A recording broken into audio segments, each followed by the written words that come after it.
Alors, dans cette deuxième vidéo, je voulais présenter la nouvelle version du circuit qui va générer un électroaimant. Donc on le voit là à l'image.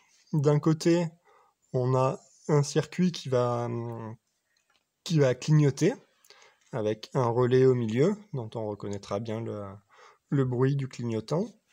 Et de l'autre côté, une bobine qui va fonctionner dans un sens ou dans l'autre. Soit l'électricité va rentrer par ce fil, soit elle va rentrer par celui-là.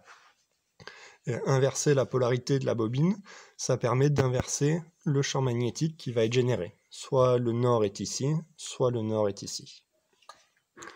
Et on voit qu'il y a deux arrivées d'alimentation, une par la pile, qui va fournir une faible puissance dans le circuit du clignotant, et un fil qui vient du secteur, qui va fournir du 15 volts, qui va être un peu plus puissant pour générer un aimant plus fort.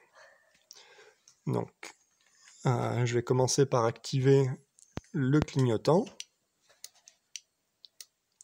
La fréquence du clignotement, elle est contrôlée par les deux condensateurs qu'on a ici. Si on met des condensateurs plus petits, ça va clignoter plus rapidement. Si on en met des plus lents, ça va mettre plus longtemps à changer. Donc là, je vais poser la boussole pour qu'on voit ce que donne le champ magnétique. Et avec ce bouton, je vais aller contrôler. Alors, dans un premier temps, je vais arrêter le clignoteur et je vais activer. Donc là, on voit que le nord est du côté de la boussole. Je fais passer le relais dans l'autre mode. Et maintenant, on voit que le sud est du côté de la boussole. Voilà, donc maintenant, je peux réactiver le clignoteur. Et activer le circuit.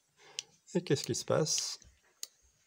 Le compas tourne dans tous les sens, comme le nord et le sud s'inversent.